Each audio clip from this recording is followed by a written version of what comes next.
Yn yr arglwydd Iesu, wastad reswm i lawenhau ac i orfoleddu. Hyd yn oed bod ni ddim yn teimlo fel gwneud hynny. Da ni'n diolch bod gynnon ni yn Iesu frenin tragwyddol. Un sydd wedi'n caru ni, un sydd wedi cyflawni pob peth mwyn i ni, yn gwendid, yn beia, allu dod i'r berthynas dragwyddol honno a ti. Cael etifeddu yr addewidion gwerthfawr hynny sydd trwy gydol y Beibl. Ac wrth i ni ddod i daddoli di bore yma, da ni yn gofyn y byddi di ar waith yn rymus yn plith ni. Da ni'n deheu am gael profi dy gariad a dy faddeuant di fel o'r newydd. Da ni'n deheu arglwydd am brofi dy ysbryd di ar waith yn rhoi golwg gliriach i ni ar yr achubiaeth yma Iesu Grist wedi sicrhau ac ar Iesu Grist ei hun fel y dyn a'r Duw perffaith wedi dod yn achubwr i ni. Felly arglwydd, da ni'n gofyn y byddi di trwy dysbryd glân yn gweithio ar bob un ohono ni. Hyd yn oed y rhai sydd yn gwylio adra, arglwydd bendithia, os gweli di fod yn dda. Maddau ni bob pechod, maddau ni bob llesgedd, bob elfen o ama neu bod yn wrthwynebus yn calonna. Da ni eisiau i ti, arglwydd, gael dy ffordd yn plith ni. Bendithia felly, os gweli di fod yn dda, wrth i ni ofyn dy arweiniad di ar y cyfan, yn enw ac yn heiddiant sy'n harglwydd Iesu Grist. Amen. Felly, da ni am ganu yr emyn cyntaf. Emyn sydd hefyd yn weddi ar i ni gael yn bwydo gan yr hyn fyddwn ni'n glywed o air Duw. Arglwydd tyrd a llefara di, wrth i'n geisio bara dy sanctaidd air. Plana'r gwir yn ein clonau'n ddwfn, trawsnewidia ni ar dy ddelw. A dyna, da ni eisiau wrth addoli, ydy bod yr hyn da ni'n glywed, yr hyn da ni'n dderbyn gan Dduw yn trawsnewid ni. Fel bod golau Crist yn llewyrchu'n glir yn ein cariad ni mewn gweithredoedd ffydd, arglwydd tyrd llwydda ynom ni dy fwriadau di dogoniant. Dwch i ni godi i ganu.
Wel, da ni am droi at yr efengil yn ôl Matthew ar gyfer yn darlleniad ni bore yma. Ac bedwaredd benod, a dwi am ddarllen o gychwyn benod 4 i fyny hyd at ddiwedd adnod 11. Felly Matthew 4, 1-11, lle da ni'n cael clywed am yr arglwydd Iesu yn cael ei demtio.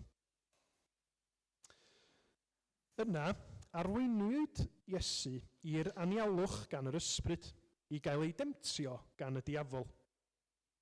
Wedi iddo ymprydio am 20 dydd a 20 nos, daeth arno eisiau bwyd, a daeth y temtiwr a dweud wrtho, os mab Duw wyt ti, dywed wrth y cerrig hyn am droi'n fara.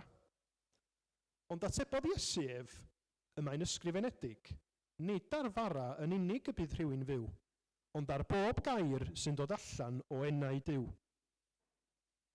Yna cymerodd y diafol ef i'r ddinas sanctaidd a'i osod ar dŵr uchaf y deml, a dweud wrtho, os mab Duw wyt ti, bwrw dy hun i lawr, oherwydd y mae'n ysgrifenedig, rhydd o'r chymyn i'w angylion amdanat, byddant yn dygodi ar ei dwylo, rhag i ti darod y droed yn erbyn carreg. Dywedodd Iesu wrtho, y mae'n ysgrifenedig drachefn, paid a gosod yr arglwydd dy Dduw ar ei brawf. Unwaith eto, cymerodd y diafol ef i fynydd uchel iawn a dangos iddo holl deyrnasoedd y byd a'i gogoniant, a dweud wrtho, yr rhain i gyd aroddaf i ti, os yrthi lawr am haddoli i. Yna dywedodd Iesu wrtho, dos ymaith Satan, oherwydd y mae'n ysgrifenedig, yr arglwydd dy Dduw a addoli, ac ef yn unig a wasanaethu. Yna gadawodd y diafol ef a daeth angylion a gweini arno. Amen. A mi fydd Alun yn agor yr rhan yna o'r gair i ni yn nes ymlaen, a da ni'n gweddio bendith arno fo wrth wneud hynny. Ond cyn i ni fynd ymhellach, os gai y plant ymlaen, os gwelwch yn dda, a cyn i chi ista, dwi eisiau chi sefyll o'mlaen, iawn? Cyn i chi ista. Iawn? A dwi eisiau chi drefnu chi'n o'r tala i'r byra. Okay?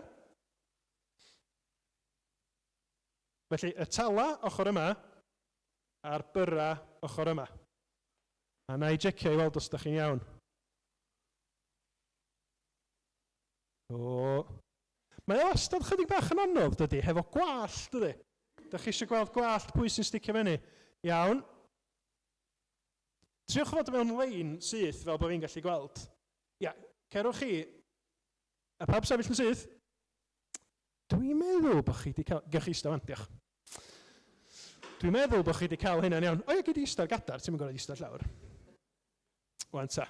Y rheswm pam o'n i eisiau gweld pwy oedd y tala a pwy oedd y byra, a dyna am gymaint o hynna, wahaniaeth rhwng lot o'na chi, oedd, da ni'n gallu deud pwy di'r tala a pwy di'r byra wrth edrach yna chi. A mae'n eitha rhwydd wedyn, os ydy hi'n ofnadwy agos, fysa ni'n defnyddio be? Tap mesur neu pren mesur, ynddo? A mae hwnna'n rhoid yr union faint. A weithiau, hyd yn oed hefo tap mesur, da chi yn union yr unig faint, a dyna sy'n wir. Ond weithiau, mae'n llygyd ni yn gallu gwneud i ni feddwl bod rhywun yn fwy neu'n llai na'n gilydd. Gwan ta, yn yr hes y fama, mae gennym ni Llio, ailo pen, a lleici. Pwy oedd y tala o Llio a lleici? Llio? Ie? Llio. Ydych chi'n siŵr o hynna? Iawn. Ga i ddangos llun bach i chi? Os gawn ni'r llun nesaf. Iawn? Dyma ni lun o lle fi ni ar yn gwyliau os dwytha. Fi ni ddim yn aros yn y lle yna, ond nathon ni ymweld ag o. Wan, ydy'r llun yna yn gwneud i chi feddwl bod yna rhywbeth o'i le? Yndi? Pam? Be sy'n bod ar y llun yna? Aran? Mae Llio yn fawr a mae lleici mach. Ond da chi newydd dweud bod Llio yn dalach na lleici. Felly, beth sy'n bod ar y llun yna? Lleici. Mae Lluon Dew? Na, dwi'n meddwl mae Lluon Dew. Dwi'n gwybod be nawn ni. Be nawn ni, de? O'n i be nawn ni, be am i ni gael llio lleici yn dod a gewch chi fynd gefn i'ch gilydd i ni gael gweld be di'r gwahaniaeth. Iawn? Trowch eich gefn at eich gilydd. Na fo. Felly, ydy'r llun yna rhy fath o be da chi weld rwan? Na, achos dydy'r gwahaniaeth ddim gymaint na di. Dydy llio ddim fel cawr mawr a lleici fach, na di? Na. Oce, diolch, gewch chi'n disto lawr. Felly, da ni wedi gweld rhyw lun rhyfedd o fanna, lle mae llio yn edrych yn anfarth a lleici yn edrych yn fach. Taswn ni wedi gofyn i Anti Gweno ddod allan hefyd, i'r hes efo chi, lle ydych chi'n meddwl fysa hi'n cael ista? Reit yn fanna. Dych chi siwr? Fanna, neu fysa hi ista ochr yma yn y gwylod? Be am i ni gael llun bach arall? O, beth sydd wedi digwydd yn fanna ta?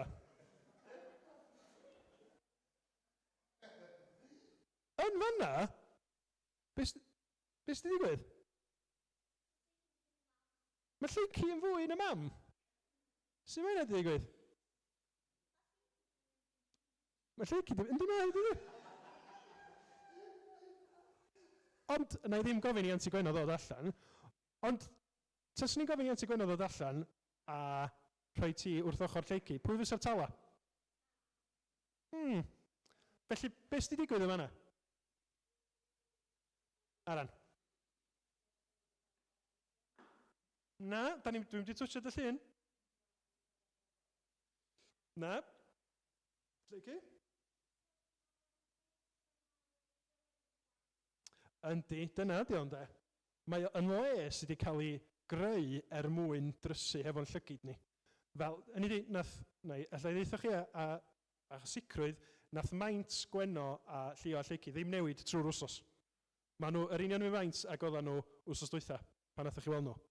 Ond mae'r stafell oedden nhw yno yn drysu'n llygyd ni. A weithiau, mae be da ni'n feddwl sydd yn wir yn gallu cael ei ddrysu. Mae'r Beibl yn aml yn dysgu ni fod yn ofalus sut ydyn ni'n meddwl am y pethau da ni'n weld ac yn ei glywed. Ac yn ystod yn darlleniad ni, mi glwson ni am Iesu Grist yn cael ei demtio. A'r diafol yn dod ac yn trio twyllo Iesu, ond Iesu yn sefyll yn gadarn ac yn gwrthod gwrando ar be oedd y diafol yn ei ddweud. Wrth i ni fod yma yn addoli Duw ac yn gwrando ar y Beibl, ydych chi'n gwybod beth da ni isio yn fwy na dim byd? Ydy bod ni'n gweld ac yn nabod Iesu Grist fel ac y mae o go iawn.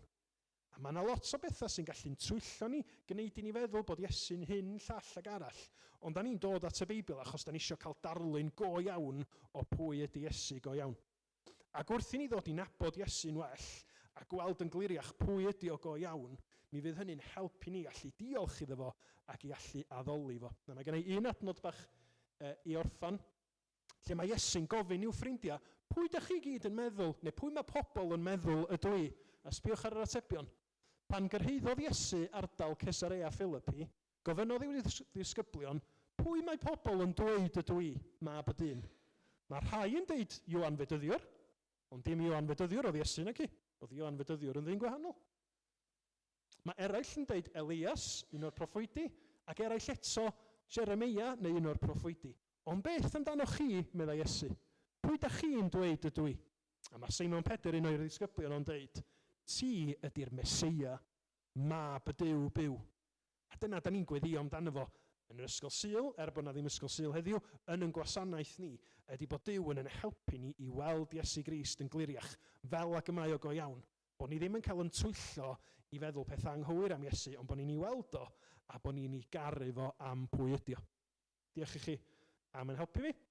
Da ni yn mynd i ganu emyn, gallwch chi mynd i eistedd nôl yn eich seti, da ni'n mynd i ganu emyn sydd yn sôn am Iesu Grist ac yn benodol yn sôn am be nath Iesu Grist wneud ar y groes. Mae'n hen emyn Cymraeg sydd yn sôn am Iesu yn ennill buddugoliaeth wrth farw ar y groes.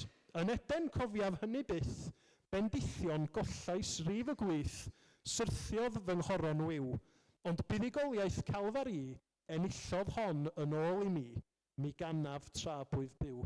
Yr golled fawr yn Eden pan nath addag Efa wrando ar dwyll y sarff, A'r holl fendithion gollwyd y fanno, mae Iesu Grist trwy farw ar y gloes yn ennill nhw'n ôl, ac yna mae'r ail bennill yn dweud, ffydd dacwr fan a dacwr pren, yr hoeliwyd arno dywysog nen yn wirion yn fy lle. Nid deud mae Pantycelyn bod Iesu Grist yn wirion fel da ni'n defnyddio'r gair gwirion, ond yr hen ystyr i gwirion ydy yn ddifau neu'n ddiniwad yn lle ni. Y ddraig a sigwyd gan yr un, cans clwyfwyd dau, concwerodd un, a Iesu oedd e fe. Dowch i ni godi i ganu hefo'n gilydd.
I nabod o yn well. Croeso i chdi.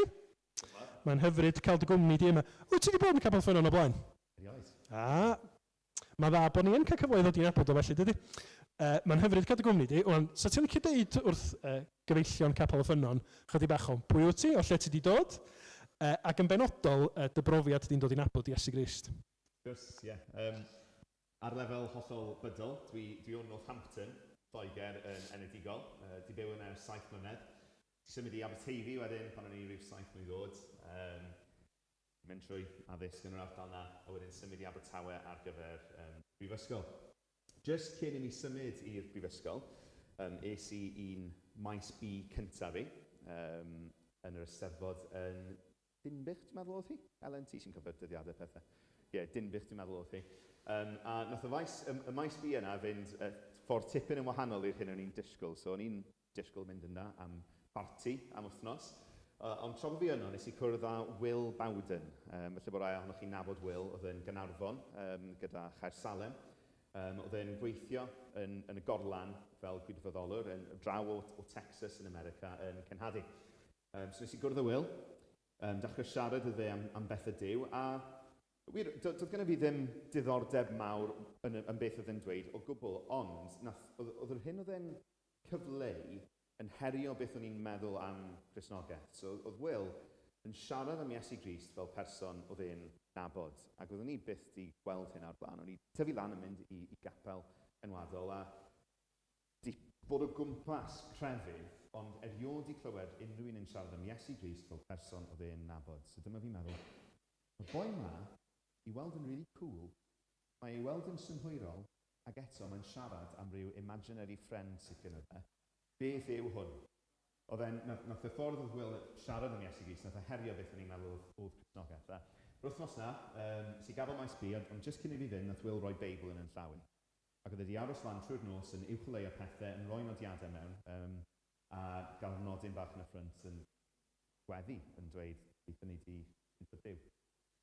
Ac o hyd, o'n i'n meddwl, ma' hwnna'n rhywbeth really neis i wneud. sgynnu ddim diddordeb. Ond mae cadw'r Beibl fel rhyw souvenir o'r amser ges i yn maes fi yn dod i'n Alun Wil. Ta beth, dros y 2 mlynedd diwetha wedyn, 2 mlynedd dilyn, chwe sy'n mynd i Gomer yn Abertawe. Ac wrth i fi ddarllen y Beibl na nath Wil roed i mi, i gychwyn, jyst am resymau academaidd eisiau deall mwy.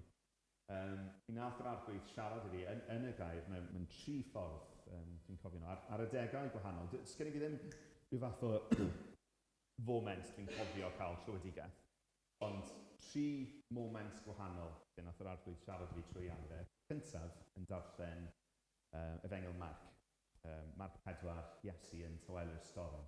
Cofio darllen hwn am y tro cyntaf, a pan oedd y disgyblion yn gofyn y cwestiwn, pwy yw hwn o hyd yn oed y gwynt a'r tonau yn difyddhau iddo? Nath y cwestiwn na fel saith i'n halon. Pwy yw hwn?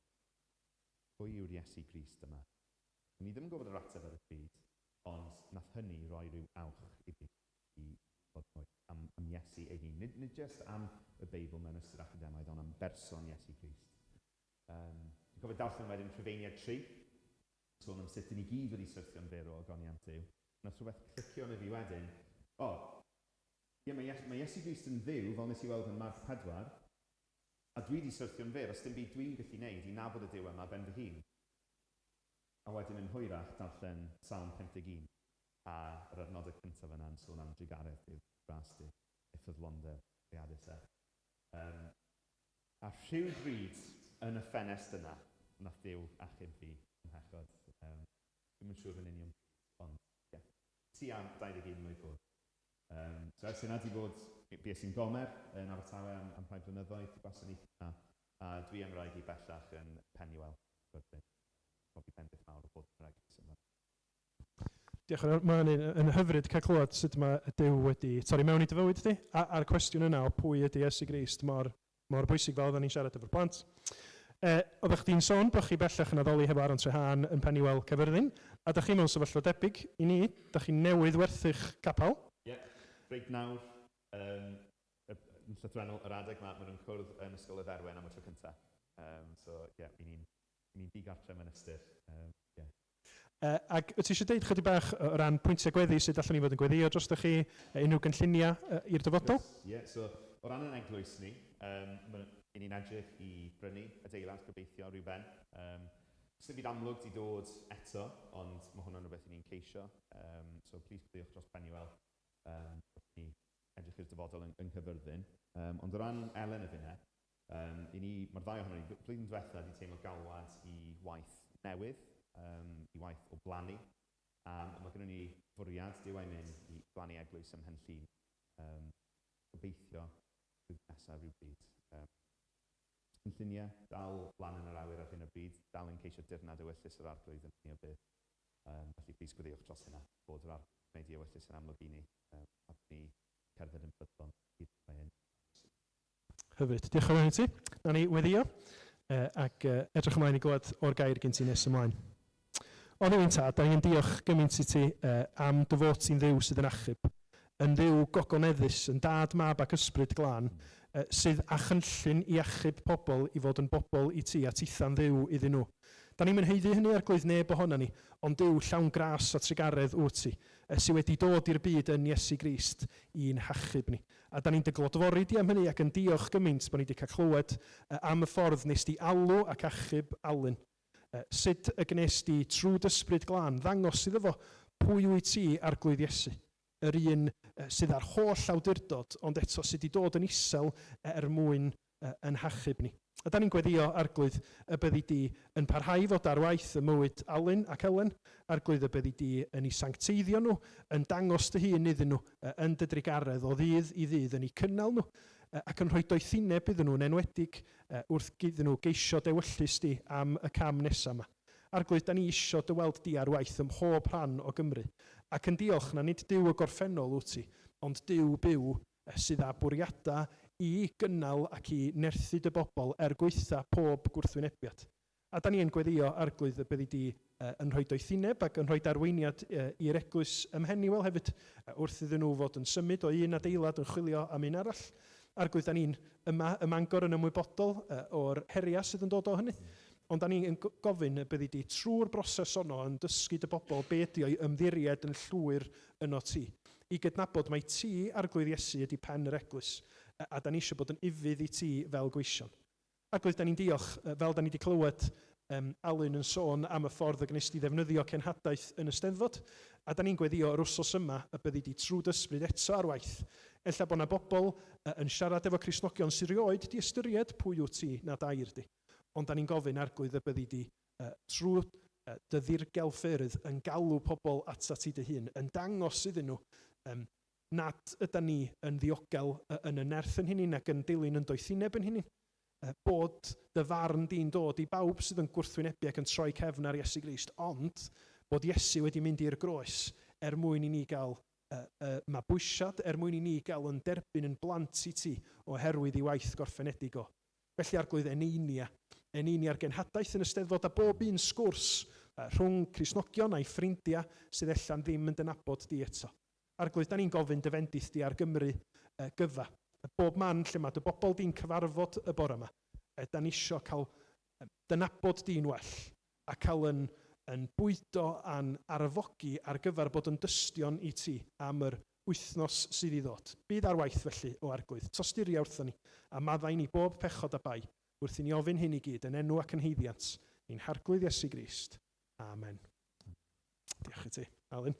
Da ni am ganu, cyn i Alun ddod ymlaen i bregethu, da ni am ganu can, dwi'n meddwl da ni wedi ganu o blaen, sydd yn sôn am pwy ydi Iesu Grist, bod Iesu yr ail adda, Iesu yr adda sy'n rhagori, a trwy'r emyn i gyd, da ni'n cael y darlun o bod Iesu'n well na'r darluniau ohono fo yn yr Hen Testament. Iesu'r adda sy'n rhagori, mab i Dduw a mab y dyn. Yn yr ardd pan demtiwyd yno, safau'n gryf heb ildio dim. Ef sy'n cyfiawnhau'r llaweroedd, gan roi bywyd newydd un, trwy farwolaeth, symud melltith, sathrwyd Satan trwy'r rym. Mae Ffion am ganu, mae am chwarae trwy'r pennill a'r cytsgan, ond just fel bod chi'n gwybod, da ni'n mynd i ganu 2 bennill ar ôl ei gilydd cyn y gytsgan pan fyddwn ni'n canu efo'n gilydd. Diolch Ffion.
Wel, diolch yn fawr iawn i chi am croeso i ddod atoch chi bore yma. Mae'n hyfryd i allu addoli gyda chi, i weddio gyda chi, ac wrth gwrs i agor y gair gyda'n gilydd.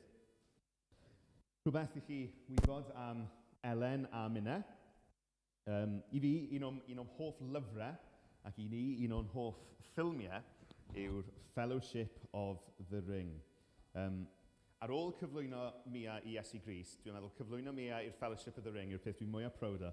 Wrth gwrs, llyfr a ffilm cyntaf y gyfres enwog The Lord of the Rings gan Tolkien. Cyfaddefiad i chi. Nes i gyfarfod â rhywun cwpl o ddiwrnodau nôl, oedd di gael rhyw argraff bod fi'n man's man. Wel, pan dwi'n watcho'r Fellowship of the Ring, dwi yn y nagra, gymaint o weithiau yn ystod y ffilm na. Ac un o'r cymeriadau, un o'r bobl yn y ffilm, dwi ag Elen, bob tro yn cael ein denu ato, yw Aragorn. Aragorn, son of Arathorn. Na'i roi recap sydyn i chi o'i hanes e. Wel, yn y stori, Aragorn yw etifedd olaf brenhiniaeth Gondor y wlad. Mae'n ddisgynydd, mae'n descendant disgynydd i ddyn o'r enw Isildur.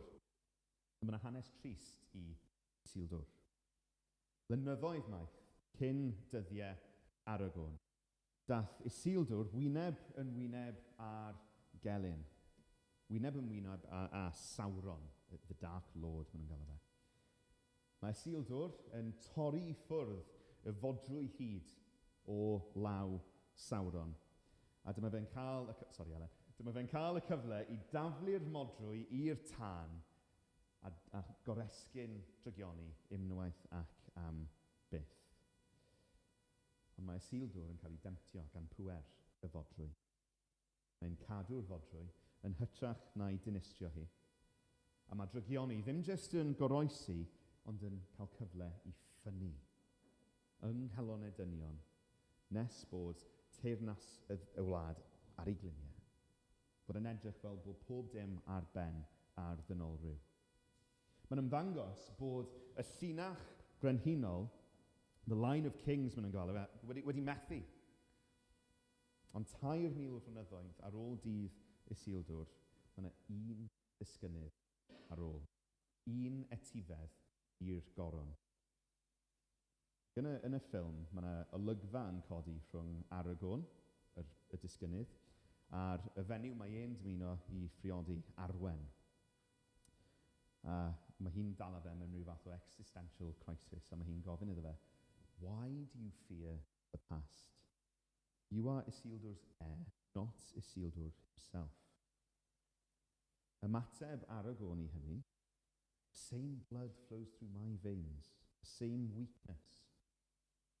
Mae Arwen yn ymateb, you will face the same evil, but you will overcome. Mae'r ffilm yn setio lan 2 frenin wedi cysylltu drwy hanes. Un yn ddisgynydd o'r llall. Y 2 yn wynebu yr un drygioni. Y cyntaf yn syrthio ac yn achosi trychineb. Ond yr ail yn gwrthsefyll.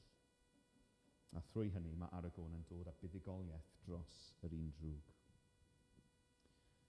Wrth gwrs, i Tolkien, mi oedd yna ysbrydoliaeth glir ganddo fe ar gyfer cymeriad Aragorn, sef yr Arglwydd Iesu.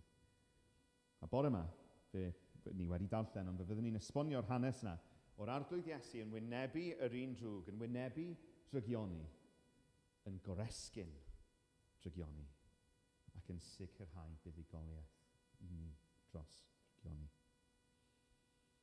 Chydig o gyd-destun ar gyfer y darn i ni wedi darllen o Efengyl Matthew. Mae Matthew wedi ysgrifennu ei Efengyl gyda'r Iddewon mewn golwg. Dyna pwy yw ei gynulleidfa darged wrth ysgrifennu. Ac felly mae'n naturiol bod Matthew yn gyson yn dyfynnu ac yn cyfeirio at yr Hen Testament. Mwy na dim ond dyfynnu, mae Matthew yn cyflwyno manylion am fywyd yr Arglwydd Iesu Grist. Manylion weithiau sydd yn unigryw i'w Efengyl ef, sydd yn dangos bod Iesu Grist yn cyflawni, fel dyn ni wedi canu, gymaint o ddarluniau o'r Hen Testament, gymaint o'r types yna yn yr Hen Testament. Y pethau sydd yn gysgodion, yn edrych ymlaen at fywyd yr arglwydd Iesu. Mae'r testun sydd gyda ni dan sylw yn un o'r enghreifftiau yna, o Matthew yn cofnodi hanes lle mae Iesu yn cyflawni cysgod o'r Hen Testament. Mae yna lefel, wrth gwrs, fedrwn ni ddarllen Matthew 4 a deall beth sy'n digwydd ar face value, hynny yw bod Iesu yn gwrthod temptasiwn. Ond mwyn gwir ddeall beth sy'n digwydd fan hyn, mae rhaid i ni edrych yn ôl at yr hyn. Mae rhaid i ni edrych yn ôl at Eden. A fe wnawn ni hynny mewn ychydig. Tam cyd-destun union y testun bol yma. Beth sydd wedi digwydd hyd yn hyn yn Efengyl Matthew? Wel, mae Matthew yn y benod gyntaf, os oes gennych chi Beibl, felly traciwch gyda fi. Yn y benod gyntaf, mae Matthew yn cofnodi llinach yr arglwydd Iesu Grist. I ddangos i'w ddarllenwyr i ddangos i'r darllenwyr ddewig yma, bod Iesu yn perthyn i linach Dafydd, bod e'n perthyn i linach Adda, bod e'n dod o'r llinach yna. Mae'n cofnodi wedyn y digwyddiadau ynghylch genedigaeth yr arglwydd Iesu. Ac yn dangos yn glir sut mae'r genedigaeth yn cyflawni proffwydoliaethau o'r Hen Testament. Sut bydde seren yn codi yn Israel, fel rhagwelodd Balaam. Sut bydde'r Meseia yn cael ei eni ym Methlehem, fel nath Micah rhagddweud. Y byddai wylo a galaru dwfn yn Rama wrth i Herod ladd y babanod, fel nath Jeremia rhagweld. Chi'n gweld, mae Matthew yn dangos tro ar ôl tro sut mae Iesu Grist yn cyflawni yr hyn i ni'n darllen yn yr Hen Testament. Yn y benod cyn y temptiad, i ni'n darllen am Ioan Fydyddiwr. A sut mae e'n cyflawni'r hyn oedd Eseia yn rhagweld, dyma'r hwn y soniwyd amdano gan y proffwyd Eseia pan ddywedodd, llais un yn galw yn yr anialwch, paratowch ffordd yr arglwydd, unionwch y llwybrau. So, hyd at y pwynt yma yn Efengyl Matthew, i ni wedi gweld esboniad helaeth o sut mae bywyd Iesu Grist i genedigaeth ei fywyd cynnar yn cyflawni yr hyn a ysgrifennwyd. Mae Matthew yn cofnodi'r manylion yma mwyn profi i'w ddarllenwyr yma. Dyma'r Meseia. Iesu Grist yw'r un chi wedi bod yn aros amdano. Dyma'r Meseia mae cenedl Israel wedi bod yn aros amdano fe. Syth cyn ein testun ni, mae Iesu yn cael ei fydyddio gan Ioan. Ac wrth iddo fe godi o ddŵr y bedydd, ni'n gweld yr ysbryd glân disgyn arno fe, a llais y tad yn datgan, dyma un. Gweld y drindod ar waith, mewn ffordd mor glir, a dyma ni wedyn yn cyrraedd y temptiad. Dywchwch ar yr adnod gyntaf gyda fi, os oes gennych chi Beibl. Yna, arweiniwyd Iesu. So, yn syth ar ôl y bedydd, arweiniwyd Iesu i'r anialwch gan yr ysbryd i gael ei demptio gan. Mae yna bregaeth lawn yn yr adnod gyntaf yna'n unig. Mae'r ysbryd glân, Duw ei hun, un o bersonau'r drindod, newydd ddisgyn ar yr arglwydd Iesu, ei lenwiau, yn gyrru fe i'r anialwch pam mwyn cael ei demptio. Mwyn cael ei demptio. Mae yna densiwn hynod o arwyddocaol yn yr adnod yna. Achos i ni'n gweld yn yr adnod yna sut mae Duw yn sofran dros ac yn wir yn ordeinio temptasiwn ac eto ddim yn temptio neb. Smod Duw o gwbl yn gyfrifol am ddrygioni temptasiwn ac eto mae Duw yn sofran dros amgylchiadau temptasiwn. Mae'r ysbryd glân yn arwain Iesu Grist i'r anialwch mwyn cael demptio. Hynny yw, Duw yn ordeinio'r temptiad ac eto yr un drwg sy'n gwneud y temptio. Mae hynny yn bensiwn sy'n gallu bod yn reit anodd i harmoneiddio.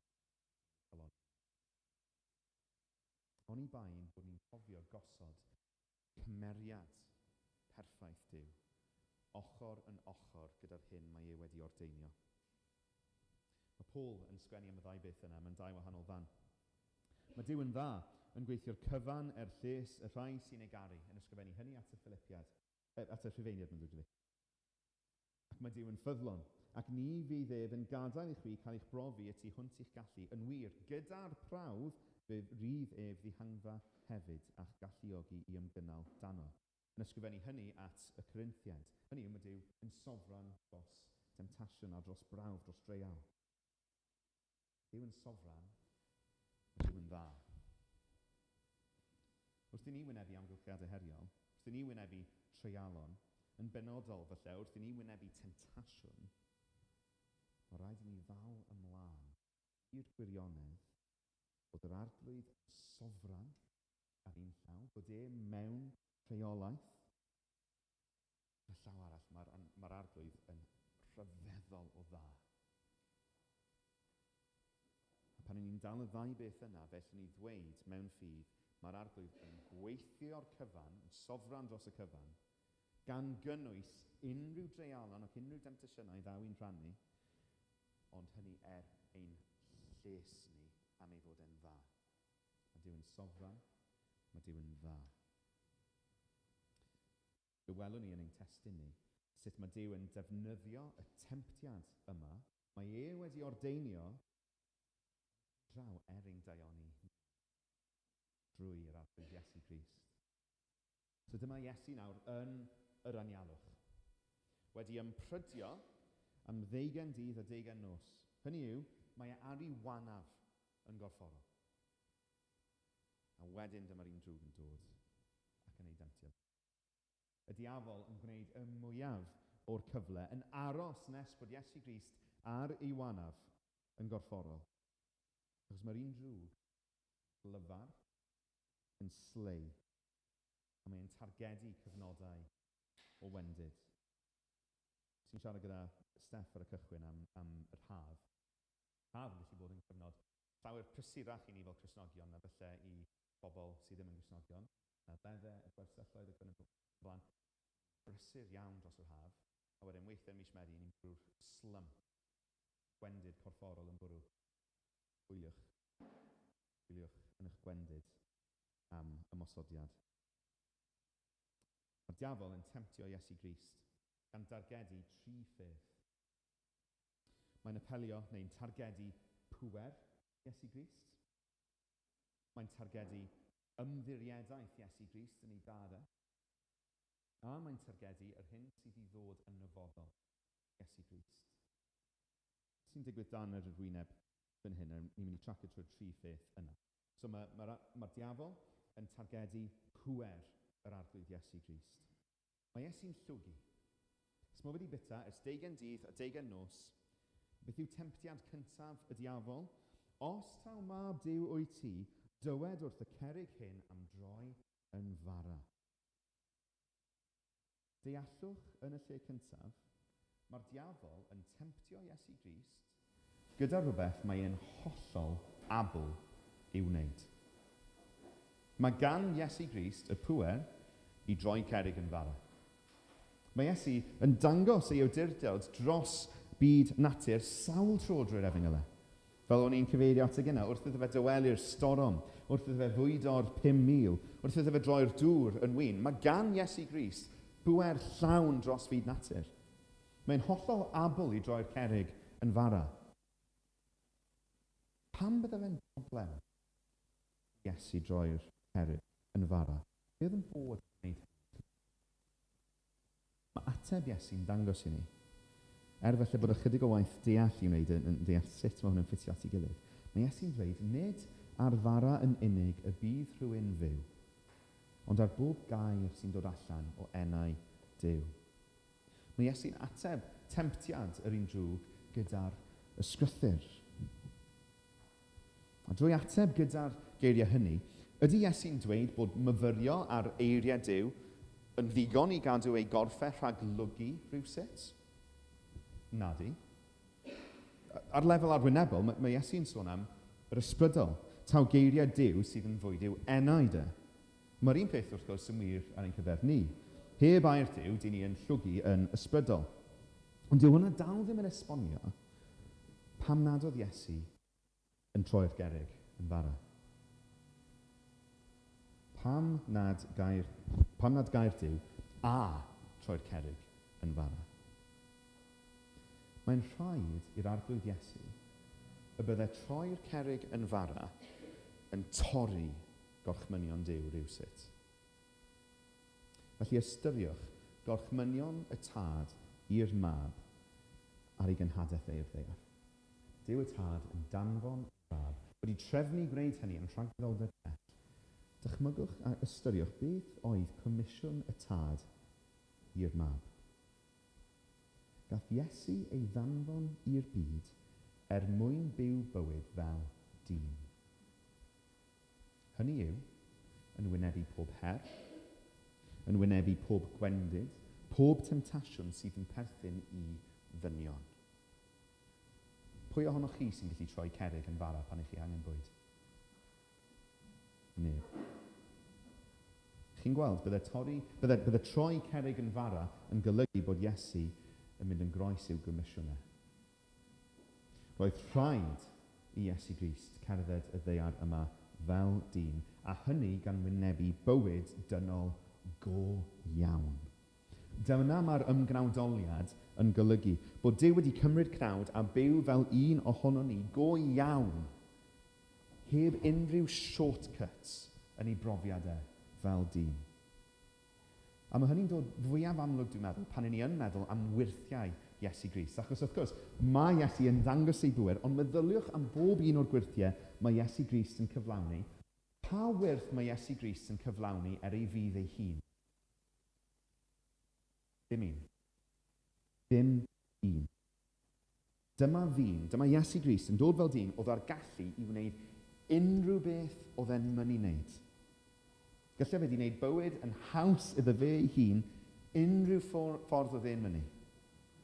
Ac eto, yr unig pryd mae e'n defnyddio ei bŵer gwirthiol yw mwyn bendithio eraill.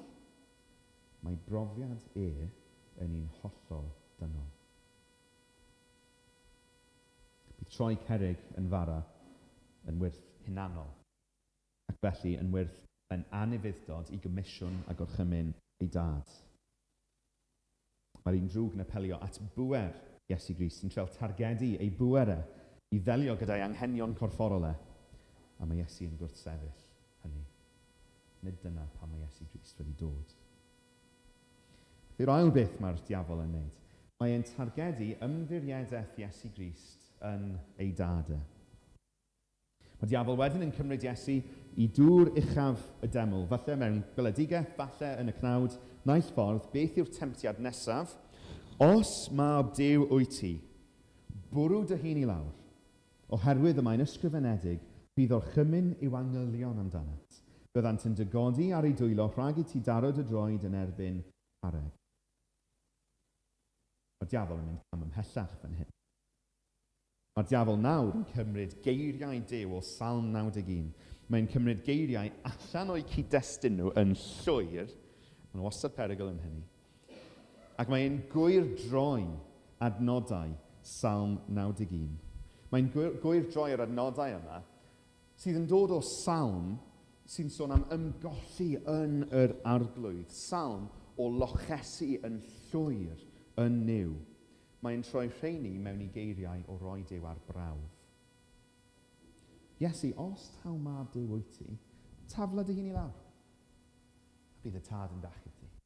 Hynny yw, tafla dy hun i mewn i berygl a bydd y tad yn beilot i mas.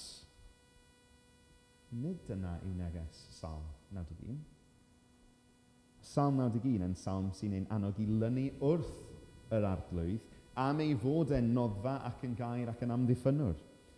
Nid salm sy'n gwneud, gwnewch be bynnag chi moyn a wneith Duw cadw chi'n saff. Nid dyna yw neges Salm 91. Mae'r un drwg yn cymryd geiriau'r arglwydd allan o'i cyd-destun nhw, yn gwyr droi nhw ac yn troi nhw mewn i gynnig o reckless abandon. Yn hytrach na geiriau o ymddiriadaeth yn y diogelwch sydd o glosio at yr arglwydd. Mae'n treul gwyr droi ymddiriadaeth Iesu Grist yn y tad. Beth yw ymateb Iesu? Wel, wrth gwrs, mae'n gweld hynny am beth yw e. A mae'n ateb gyda'r ysgrythyr eto. Paid a gosod yr arglwydd dy Dduw ar ei brawf. A dyw Iesu wrth gwrs ddim yn cymryd y geiriau yna allan o'i cyd-destun nhw. Achos mae'r geiriau yna'n cydnabod temtasiwn y diafol am beth yw sef rhoi Duw ar brawf, a mae'n cau'r temtasiwn yna i lawr. Mae'r diafol yn ceisio targedu y berthynas rhwng y mab a'r tad, ymddiriedau rhwng y mab a'r tad, yn ceisio troi ymddiriedau iach Iesu Grist mewn i rhywbeth reckless. Mae Iesu yn gwrthsefyll. Drydydd wedyn, yn olaf, mae'r diafol yn targedu yr hyn sydd o flaen Iesu Grist, ei ddyfodol e. Unwaith eto, mi roedd y diafol ef i fynydd uchel iawn a dangos iddo holl deyrnasoedd y byd a'i gogoniant a dweud wrtho, y rhain i gyd a roddaf i ti os syrthu i lawr am haddoli. Mae Iesu Grist nawr, heddiw, wedi ei orseddu ben y cyfan, yn frenin ar y bydysawd. Ar y dydd gath ei demptio, dyna oedd o'i flaen ta beth. Felly be mae'r diafol yn gwneud fan hyn? Pan bod y diafol yn cynnig rhywbeth i Iesu Grist, mae Iesu yn mynd i gael rhyw ddydd ta beth. Wel, beth mae'r diafol yn cynnig yw shortcut. Cynnig shortcut. Ond, mewn gwirionedd, mae'n shortcut i rhywbeth sy'n syrthio'n fyr o'r hyn oedd gan y tad Iesu Grist. Mae Iesu yn frenin heddiw. Beth oedd llwybr Iesu orsedd? Llwybr o ddod. Llwybr o artaith. Llwybr Calvary. Dyna oedd llwybr Iesu Grist i'w orsedd. Llwybr y bedd. Oedd llwybr Iesu i'w gorsedd e. Dyna oedd o flaen yr arglwydd Iesu. Ac oedd Iesu'n gwybod hynny. Oedd e'n gwybod dwi'n dod i'r byd fel dyn, dyna sy'n wynebu fi. Llwybr Iesu Grist i'w frenhiniaeth oedd llwybr y gwast i oddewis. Be mae'r diafol yn cynnig? Shortcut. Gei di holl deyrnasoedd y byd. Heb orfod mynd trwy hwnna i gyd. Heb angen y groes. Mond bod ti'n plygu'r glin i fi. Lle hynny. Cei di ogoniant y byd presennol nawr, Iesu, heb y dioddefaint, os wneud i blygu glin. Mae'r diafol wir yn cynnig fan hyn, yw arglwyddiaeth dros fyd syrthiedig. A tasau Iesu Grist yn ildio, byd oedd heb unrhyw obaith am adferiad fyth.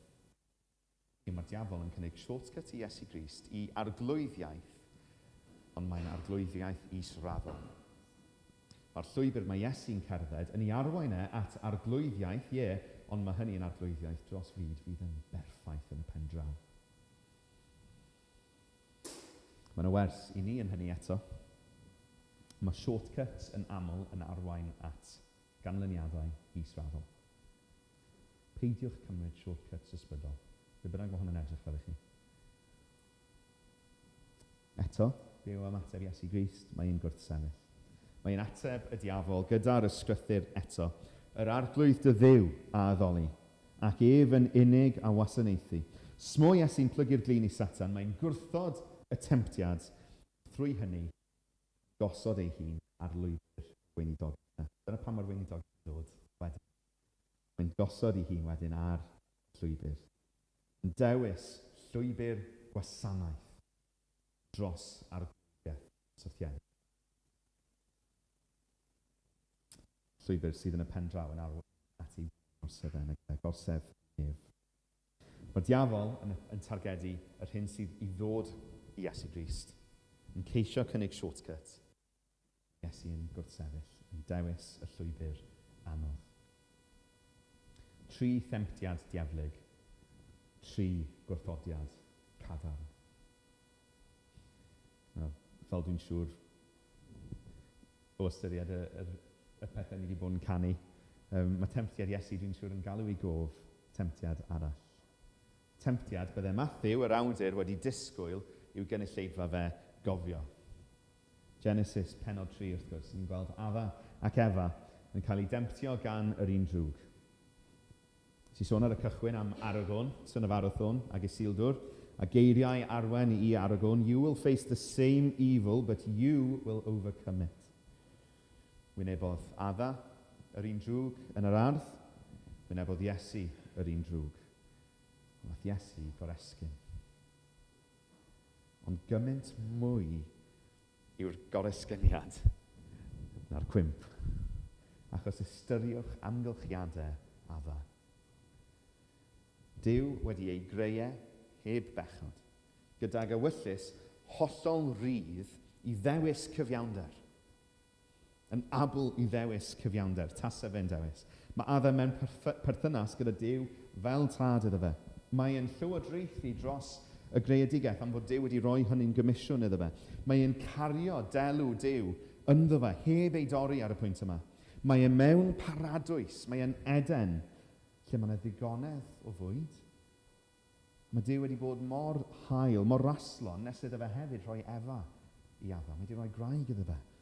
He's got everything going for him. Ganddo fe'r cyfan. Eto, dyma'r sarf dod. Yn twyllo nhw. Adda ac Efa yn credu celwyddau yr un drwg, yn amau cymeriad Dyw, yn torri ei gyfraith I beidio a bwyta o'r goeden, a thrwy hynny yn dod â marwolaeth a melldydd ar bob un o'i ddisgynyddiau yna. Chi'n gweld, nath adda fethu tra bod e'n paradwys. Nath adda fethu tra bod e'n paradwys. Dyma Iesu Grist, y disgynydd, gwir fab Dyw. Un a oedd delw Dyw ynddo fe mewn ffordd gymaint uwch nag adda. Dyw yn dewis preswylio mewn cnawd dynol. Dyma fe'n wynebu'r un drwg. Yr un drwg nath adda cael ei dwyllo ganddo fe. A mae Iesu yn gwrthsefyll. A mae Iesu yn gwneud hynny mewn anialwch ar ben ei hun. Adda'n syrthio mewn paradwys, Iesu yn gwrthsefyll mewn anialwch. Ac Iesu llwyddo hyd bod yn yr sut. Sut nath Iesu lwyddo? Ganddo fe rhyw stoicism iddo fe? Nag e. Oedd Iesu yn cael ei gymell gan gariad perffaith tuag at ei dad e. Tuag at ewyllus a gorchmynion ei dad. Nath Iesu ddim llwyddo I wynebu a goresgyn drygioni yn ei fywyd oherwydd bod e'n rhyw fath o just Superman. Neu oherwydd bod yna rhyw fath o stoicism yn perthyn iddo fe, fel fi wedi gweud. Na, cariad oedd yn cymell Iesu Grist. Cariad at ei dad yn gyntaf, eisiau ufuddhau i'w dad. Ond oedd cariad ato ni yn cymell Iesu Grist hefyd. Cariad ato ni yn cymell ufuddod Iesu. Achos mae yna newyddion da yn ufuddod Iesu Grist. Bob un ohono ni, yn ein natur ni, I ni wedi etifeddu methiant adda. Ac am hynny wedi etifeddu eogrwydd adda o flaen Dyw. Si'n gwybod beth mae hwnna'n edrych fel? Lle bod fi'n gweud, nath adda methu yn paradwys a chi'n meddwl, idiot. Os ni'n rhoi chi mewn paradwys yn yr un sefyllfa ag adda, methu byddech chi hefyd. I ni gyd wedi etifeddu methiant adda. Ac am hynny wedi etifeddu eogrwydd adda o flaen Dyw. Ni ddim wedi gwrthsefyll drygioni. I'r gwrthwyneb, mae pob un ohono ni fan hyn ar wahanol adegau yn ein bywydau ni wedi dod wyneb yn wyneb y drygioni'r byd, hynny yw'r temtasiwn. Ddim jyst wedi dod wyneb yn wyneb, ond wedi cael ei denu at drygioni. Ddim jyst wedi syrthio mewn temtasiwn, ond wedi cofleidio temtasiwn fel ffrind. Am hynny, ni gyd yn sefyll dan farn Dyw. Achos mae Dyw yn gyfiawn, Dyw yn dda. Dyw ddim yn gadael I ddrygioni fynd heb gos. Mae hynny'n broblem fawr I ni, achos I ni gyd wedi cyflawni drygioni. Yn yr hyn I ni wedi gwneud yn gweithredoedd ni, yn yr hyn ni wedi dweud, yn yr hyn I ni wedi meddwl, a hyd yn oed yn yr hyn I ni wedi ei deimlo. I ni wedi cyflawni drygioni. Celwydd, trachwant, dicter anghyfiawn, hunanoldeb, hunan gyfiawnder, cysineb, malais. Mae hynny'n rhan bach iawn o rap sheet fi. Bob un ohoni wedi cyflawni bydoni o'r fath. A ni diog ohoni. Ond mae yna gwirionedd ddyfnach. Mae'n gwneud yr holl bethau yna. Maen nhw'n symptomau o broblem ddyfnach sydd gennym ni. Ni ddim jyst yn cyflawni trygioni. Yn ein natur ni, dyn ni yn ddrwg. Dwi'n ddrwg, dwi'n evil yn fy natur i. Dwi'n meddwl, pan ddes i'n Gristion, cofio'r o gwmpas radeg ys i'n mynd dyddio. Just cofio Alun, ti'n...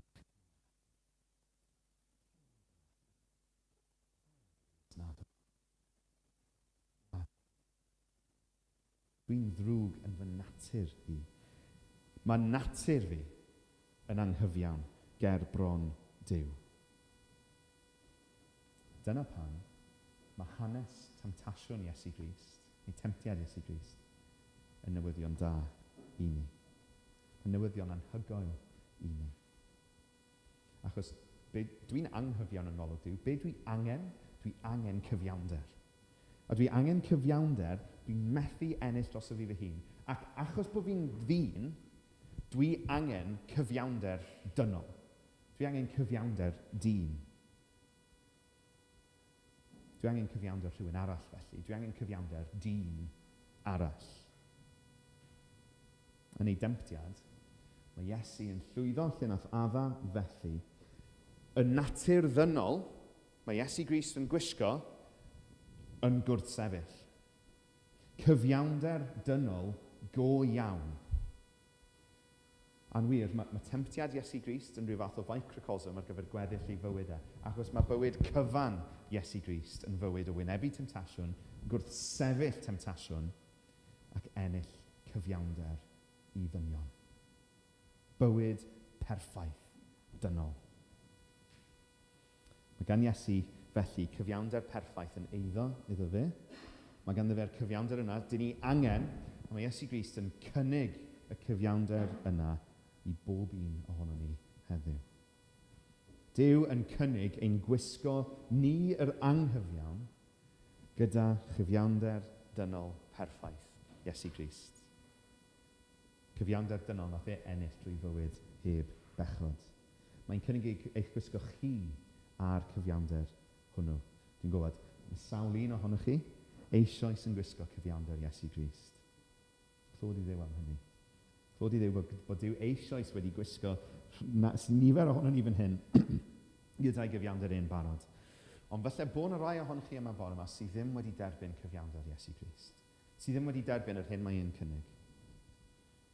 Os ydych chi'n un o'r bobl hynny, chi yn noeth yn y tywyllwch gerbron Duw, yn aros am farn.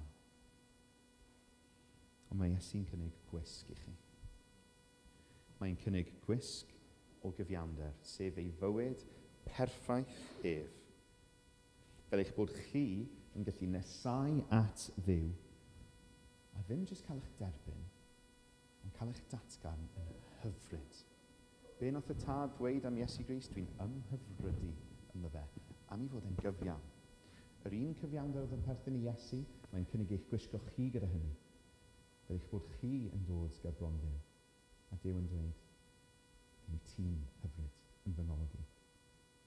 Dim oherwydd unrhyw beth sy'n perthyn i chi yn eich hunain, ond oherwydd be mae Iesu'n cynnig i chi. Y tad yn edrych arnoch chi ac yn gweld perfeithrwydd i fab. Mwy na hynny eto, ddo, chi ddim jyst angen cyfiawnder, chi angen maddeuant hefyd. Drwy wrthsefyll temtasiwn, drwy fyw heb bechod, Iesu yw'r unig un sy'n erioed wedi cerdded y ddeiar yma o ddim angen talu pris dros ei bechod ei hun.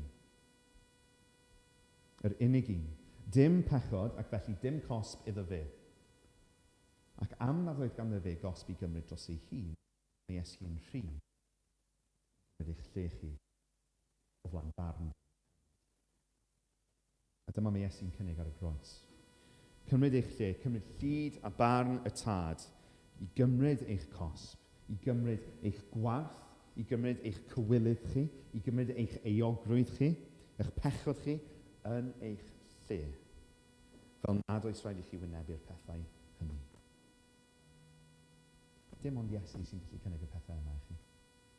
Sneb arall di byw yn gyfiawn, sneb arall yn gallu cymryd eich lle chi gebron Duw. Dim ond Crist. Oherwydd croes Iesu Crist, does na ddim condemniad, does na ddim gollfarn i'r rhai hynny sydd yn Crist Iesu. A'n yr un ffordd mae'n cynnig ei gyfiawnder i chi heddiw, mae e hefyd yn cynnig ei fyddeiant i chi.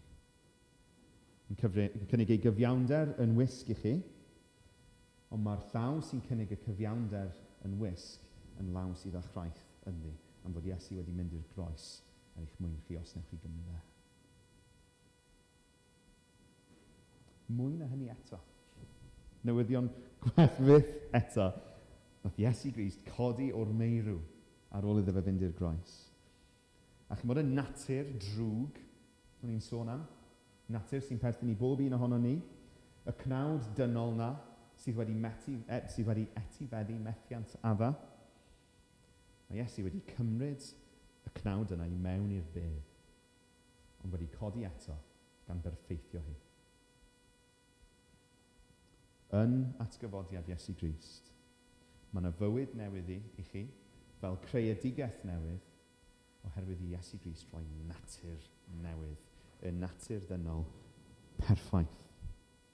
Yn rhannol heddiw, ond yn gyflawn ar y dydd olaf, y dydd pan dda Iesu Grist yn ôl.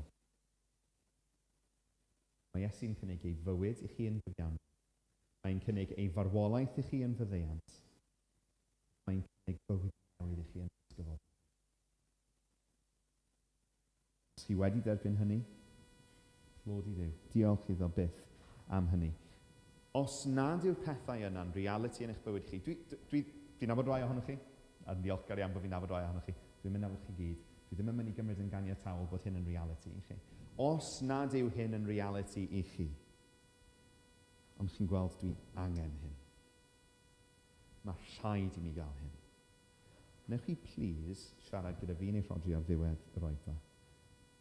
So ni wrth yn bodd yn siarad gyda chi am be mae derbyn y cynnig yn edrych fel. I chi sydd wedi derbyn cynnig Iesu Grist. I chi sydd wedi taflu eich hunain ar ei drigaredd a wedi rhoi'ch ffydd chi ynddo fe, mae yna gysur rhyfeddol i ni fel Cristnogion wrth feddwl am temptiad Iesu Grist. Nid just yn ein achubiaeth ni, ond yn ein bywyd ni fel Cristnogion hefyd. Hanes nid ar chyffeiriad heb allu cyd-ddioddef a'n gwendidau sydd gennym, ond un sydd wedi ei demptio yn bob peth yn yr un modd â ni eto heb. Mae Iesu Grist yn gallu cyd-ddioddef, ei cyd-ymdeimlo yn llwyr ar gwendidau sydd gennym ni, am ei fod yn deall. Mae temptiad Iesu Grist yn golygu bod ni Gristnogion, mae gennym ni Dduw sydd yn cyd-ymdeimlo am gwendid ni, achos mae e wedi profi'r gwendid yna. Mae Duw yn cyd-ymdeimlo gyda chi yn eich gwendid chi. Beth yw syniad fel arfer chi o Dduw wrth fel yn eich gwendid chi? Os mae Duw eisiau gweld yn wendid i eto, mae gennych chi Dduw sydd yn cyd-ymdeimlo â chi yn eich gwendid chi. Dyle hynny chwythu brains ni. Bod y Duw holl alluog sydd wedi creu y cyfan, sydd yn dal y cyfan yn ei ddwylo, sydd yn sofran dros bob dim, mae e'n wylo gyda chi pan ydych chi'n profi eich gwendid chi. Mae e'n deall, chi'n cyd-ymdeimlo a'ch gwendid eich cnawd chi. Mae'r arglwydd mor agos. Gwendid. Mwy na jyst deall beth yw i brofi temptasiwn. Mae Iesu deall beth yw i brofi gwaith a chywilydd a chanlyniadau pechod. Sy'n deall beth yw i brofi rheini, achos bod wedi cymryd rheini ar y groes. Mae gennym ni Dduw sydd yn gallu cyd-ymdeimlo â themtasiwn, cywilydd, gwarth, euogrwydd a chanlyniadau pechod. Yn wir, mae hwn yn beth rhyfeddol i ddweud, a sna ddim un crefydd arall yn y byd yma yn gallu dweud hyn. Mae Iesu Grist, Duw ei hun, yn gallu cyd-ymdeimlo a bron pob agwedd o'n pechod ni, oni bai am bechu ei hun. Mae e wedi ysgwyddo gwarth dros bechod ar y gros, euogrwydd dros bechod, cywilydd dros bechod, ond fe yn hollol berffaith, yn oen di-naw. Ydych chi'n teimlo, chi sydd yn Gristnogion yma, ydych chi'n teimlo'r frwydr yn erbyn hen gorff bywyd bore yma? Mae'r arglwydd Iesu i bod sydd ydych chi'n teimlo yn y ffordd mwyaf personol, yn ffordd fedrwch neb arall yr arglwydd Iesu yn dweud. Cofiwch nôl i'r adnod cyntaf, yr adnod lle mae'n y bregaeth yn ddiarbennu. Hyn dweud ni, bod Duw yn ordeinio pob dim gan gynnwys temtasiwn, treialon a dioddefaint. Duw yn ordeinio rheini i gyd. Dyw e ddim yn gwneud hynny fel rhyw puppet master o bellter. Mae Duw yn ordeinio temtasiwn a threialon a dioddefaint fel un sydd wedi profi y pethau yna i gyd hyd yr eithaf ar y groes. Mae hyd yn oed trefn sofran Duw yn dod llaw yn llaw gyda'i gyd yn deimladau ato ni yn ein gwendid. Be dylai hynna ein cymell ni i wneud? Nid allan yr adnod yna o Hebreaid eto. Canesnyd a'r chyffeiriad heb allu cyd-dioddef a'n gwendidau sydd gennym, ond un sydd wedi ei demtio ym mhob peth yn yr un modd â ni ac eto heb bechod. Felly, gadewch i ni nesau mewn hyder at orsedd gras, er mwyn derbyn trigaredd a chael gras yn gymorth yn ei bryd. Am fod Iesu yn deall ein gwendid, yn y temptasiynau dyn ni'n eb, nesau at sydd angen. Nesau at Duw, dylen ni. Nesau at Duw, mae Duw eisiau i ni wneud, nid cilio. Dwi'n gwybod, instinct cyntaf fi, pan dwi'n ffindio fy hun, ar drywydd bechod neu yn ymwybodol iawn yn gwendid i, instinct cyntaf fi yw i tynnu nôl. Smo Duw eisiau gweld fi fel hyn. Be mae'r gair yn dweud wrthyn ni? Mae Duw gyda fi fyna, yn cyd-ddioddef, yn cyd-ymdeimlo, wedi profi'r gwendid yna ei hun. Ac felly beth mae Duw eisiau fi wneud, nid cilio, a nid jyst sefyll yn llonydd chwaith, ond nesau ato fe.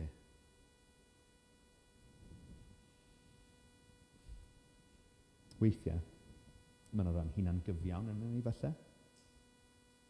Yn teimlo, dwi angen get my act together. Cyn bod fi'n gallu nesau at Duw. Dwi'n methu nesau at Duw tra bod fi'n teimlo fel hyn yn ynghalon ni. Dwi'n methu nesau at Duw tra bod hyn a hyn yn mynd rownd ym mhen i. Weithiau, hyd yn oed yn cael ein teimlo, yn cael ein tynnu at bechod. O, dyna yw'r adegau lle mae'r adnodau hyn yn ein annog ni i nesau mewn hyder. Achos dwi ddim yn dod at Duw gan ofni ei gondemiad at fy ngwendid i. Mae Iesu Grist wedi delio â'r condemniad. Wedi mynd. A dwi'n dod at Duw nawr wedi gwisgo a chyfiawnder Iesu. Felly hyd yn oed pan dwi mor ymwybodol o'n gwendid i, ydy hynny newid y ffordd mae Duw yn gweld fi? Ydy hynny newid y ffordd mae Duw yn gweld chi? Na. Chi wedi cael eich datgan yn ddi-eog ac yn gyfiawn. Mae stamp hynny arnoch chi nawr, drwy wad Iesu Grist, os ydych chi'n credu. Dyna yw eich reality chi ger bron Duw. Ydych chi'n byw yn y reality na, wrth wynebu gwendid eich cnawd chi. Nesau at Duw sydd dda i ni. Yn wyneb eich pechod chi. Peidiwch treol sortio'ch hunain mas. Trowch at yr arglwydd. Trystiwch bod e'n dda. Trystiwch bod e'n sofran. Cofiwch bod e wedi wynebu temtasiwn. Cofiwch bod e wedi goresgyn y temtasiwn yna. Cofiwch yn ei atgyfodiad bod yna fuddugoliaeth dros yr un drwg. Yn rhinwedd y berthynas sydd gyda chi gyda Duw nawr. Gofynnwch i'r un sydd yn cyd-ymdeimlo'n llwyr gyda chi am a thrigaredd a gras mae wrth i fod yn tywall rheini arno ni ei blant. Niwyddia.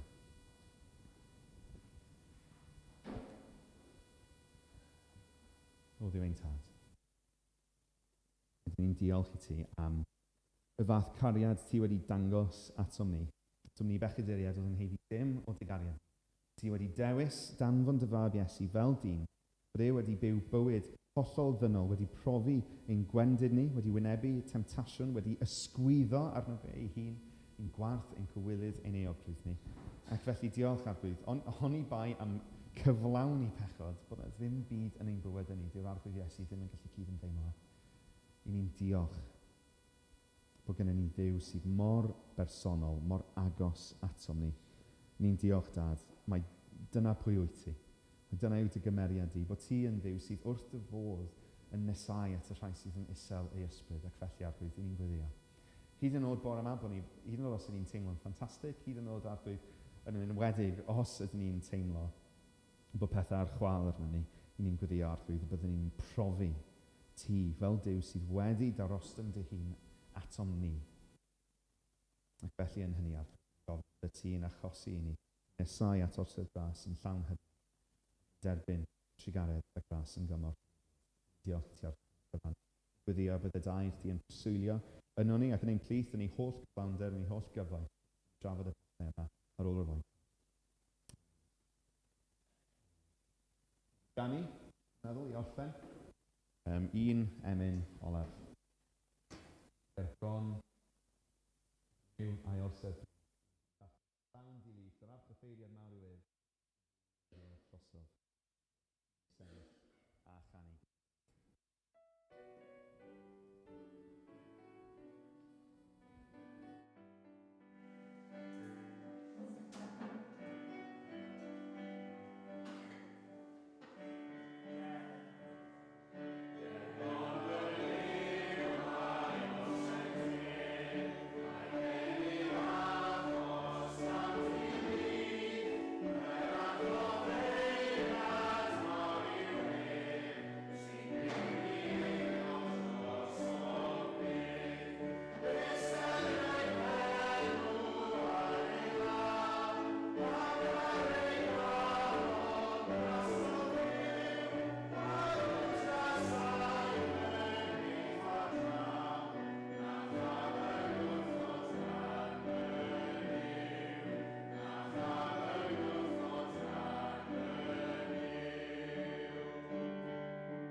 Gras ein harglwydd Iesu Grist, a chariad Duw, a chymdeithas yr Ysbryd Glân, fydd o gyda ni oll. Amen.